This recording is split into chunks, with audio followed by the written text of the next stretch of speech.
Mais dis-moi Rémi, Oui. après avoir fait ce top 10, Hmm. peux-tu me dire c'est quoi ton film d'horreur préféré? Moi, c'est Casper le fantôme. Ah oui? Ouais. Lequel? Celui de 1995. Je sais que je l'ai vu aussi. Ouais. Tu vois, c'est le petit fantôme qui veut prendre son indépendance, qui est persécuté par ses trois frères, qui eux font que des bêtises et tout. Et moi, je trouve qu'il y a un message derrière que si vous êtes un fantôme, vivez votre vie comme vous avez envie de la vivre. Quoi. Si vous avez envie d'être gentil, Profitez de la vie si vous êtes un Profitez. fantôme, tous les trucs cool que vous pouvez. Certes, les vivants peuvent tout vous voir, ou encore certains. ouais. Bon, des petites filles. Pourquoi, c'est un peu pourquoi malsain. quand on est un fantôme, on devrait faire que des trucs qui font peur, tu vois? Bah, je sais pas si t'as vu Poltergeist. Poltergeist, non. C'est un film, c'est un film français parodique de Poltergeist, donc c'est avec des fantômes gays. D'accord. C'était un peu nul, mais ça montre que les fantômes sont pas nécessairement méchants. Ils peuvent être libérés aussi comme les vivants. Quoi. Voilà, ouais. C'est tout. Ouais, c'est tout. Et bah, je tiens à dire que Casper C'est un bon film. est un bon film. Et moi, je me rappelle, j'avais un DVD quand j'étais petit, c'était Casper, Joyeux Noël, tout ça. Film d'animation Casper. Ah non, c'est vraiment Casper le. Et de base, j'avais kiffé, il y avait le début me faisait peur parce qu'en fait ça commence. C'est vrai en plus. Hein. Ouais. Le début me faisait peur parce que ça commençait avec une manifestation du gros méchant fantôme et tout ça qui faisait peur aux gens, enfin les méchants fantômes. Ça me faisait peur. Après quand Casper il arrivait, donc ça allait mieux après. Ben moi, tu sais quoi, genre, en fait, quand mes parents regardaient des films d'horreur quand j'étais plus petit, contrairement à ce qu'ils me laissent devant la télé comme ces chers monsieur, moi à chaque fois j'étais dans ma chambre avec ma petite télé, puis je regardais Casper pendant qu'ils regardaient leurs films d'horreur en bas. Mais tu sais que j'ai une anecdote. Avant dans cette chambre, Mm. j'étais avec mon frère, on dormait tous les deux quand on était petits dans cette chambre-là. Et mes parents regardaient l'exorciste au commencement en bas. Et mes parents en fait se plaignent que je mette le son à fond quand je regarde un film, et eux ils font pire. C'est-à-dire que là il était tard, là, il était, je sais pas, il devait être pas, en fait il devait être 21h ou 22h, et ils regardaient donc ce film-là avec le son à fond, pensant que les enfants dormaient. Et quand tu mets un film à fond, peut-être que ça réveille les enfants. Et en fait, mon frère et moi, on entendait une fille possédée, enfin, souffrir, quoi. Il y a même, je crois qu'il y a même un enfant qui se fait manger vivant par des hyènes dans ce film-là. Ah, pas mal. Et nous, on a tout entendu avec mon frère, et on était pétrifiés. Mais genre, mon frère on était en lit superposé, il me disait de me lever pour aller dire à maman et papa de baisser le son, mais moi je n'osais pas bouger. J'avais peur de sortir de la chambre et de voir de ce que j'allais voir. Et genre, bah du coup, on a dit le lendemain, pourquoi vous n'êtes pas venus nous dire de baisser le son? On ne pouvait pas, on était terrorisés. Donc ouais, merci maman et papa. Et d'autres films que t'aimerais parler avant qu'on clôture la vidéo? Oui, j'ai préparé une petite sélection de films que j'aurais bien voulu mettre dans ce top. Et vu que c'est un top 10, on peut pas mettre plus de 10 films. Même si je l'ai fait, mais je suis un peu un thug. Alors, bon, on en a parlé tout à l'heure, mais L'Exorciste. Franchement, pour moi en fait, il y a un combat entre Shining et L'Exorciste. Qui est le meilleur classique? Pour moi c'est The Thing. Saut 3. Saut 3 parce que les sauts représentent une période de ma vie où je regardais que des films gore. Et quand je vous dis gore, j'ai vu des choses très gore. Moi j'ai peur des sauts maintenant. Parce que je vais essayer de deviner pourquoi tu dis ça.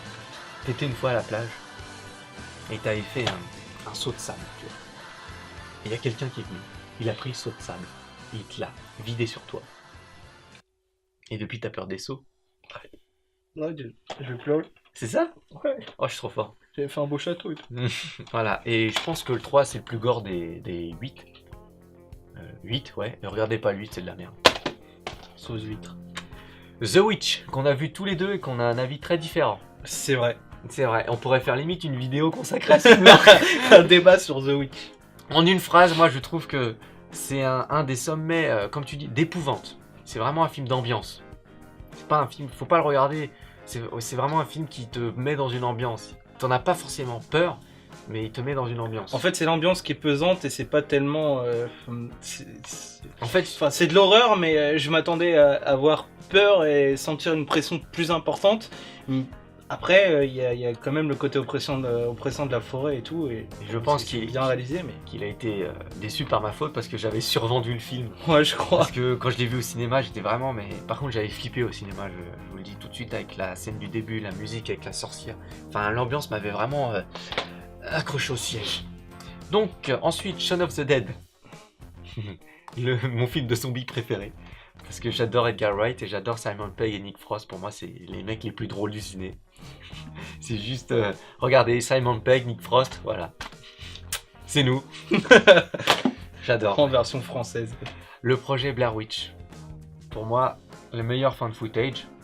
Et c'est vraiment, genre, j'avais vu tout seul aussi. Et en fait, j'ai été vraiment, mais en fait, ce film, il marche.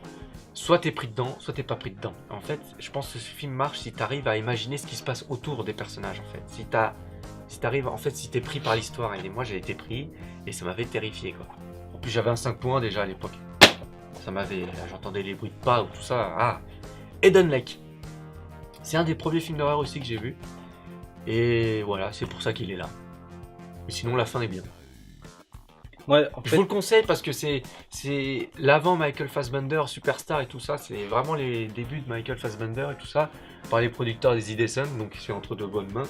Et le réalisateur, c'est celui qui a fait La Dame en Noir après. d'accord. Donc, Ouais, très bon film aussi. Très bon film. Et non, franchement, je conseille parce que ça parle. En fait, c'est elle persécutée par des jeunes. Les jeunes Kaira, tout ça.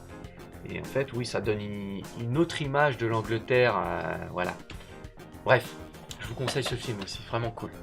Moi, il y a un film que j'aimerais te parler. Je sais pas si tu considères ça comme de l'horreur ou quoi, mais un film que j'adore, c'est The Visit. Alors, déjà, je suis fan de Shyamalan. The Visit qui est là-bas. Est-ce que tu le considères comme un film d'horreur? The Visit, pour moi, est un putain de bon film d'horreur. J'adore ce film. Et je l'ai vu, et je me suis fait avoir par le jumpscare de la grand-mère qui... Ouais. Parce que je vois un truc bouger, quel couillon, moi je me lève pour regarder plus près de la télé, et là, boum, une tête qui arrive devant. En fait, il m'a surpris ce film parce que au début, quand je l'ai regardé surtout parce que c'est un Shyamalan et que j'adore ce mec. Et je m'attendais pas à avoir, c'est un fan footage, c'est Ouais, ça? fan footage, ouais.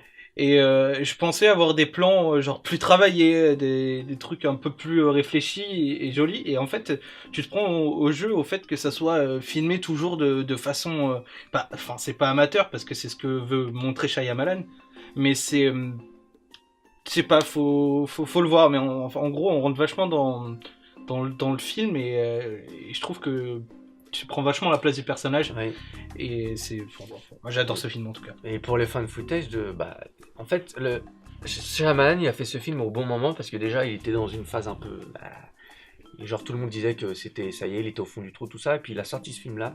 Et en fait, il a détourné les codes du fan footage parce que, en fait, comme tu dis, c'est un truc où des images amateurs, tout ça. Mais c'est surtout au niveau de l'histoire qu'il a réussi à faire un bon fan c'est ça qui est footage, bien, en fait. C'est qu'il a réussi à détourner les clichés. Genre, pourquoi il continue de filmer alors qu'il pourrait se barrer, en fait, les enfants? C'est qu'en fait, il justifie en fait tous les faits et gestes des personnages intelligemment.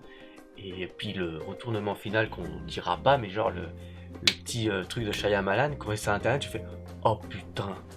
Enfin, c'était excellent. The Visit à regarder aussi. Ouais. Comme tous les autres films de Shyamalan, sauf La Fille de l'eau.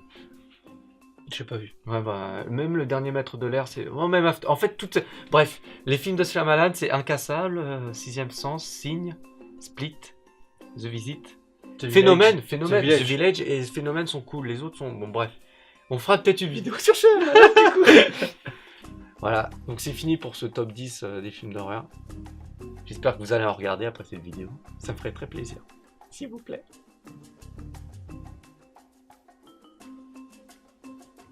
On mettra un jumpscare. Ouais. Non, le jumpscare, tu le mets juste après que j'ai dit ça.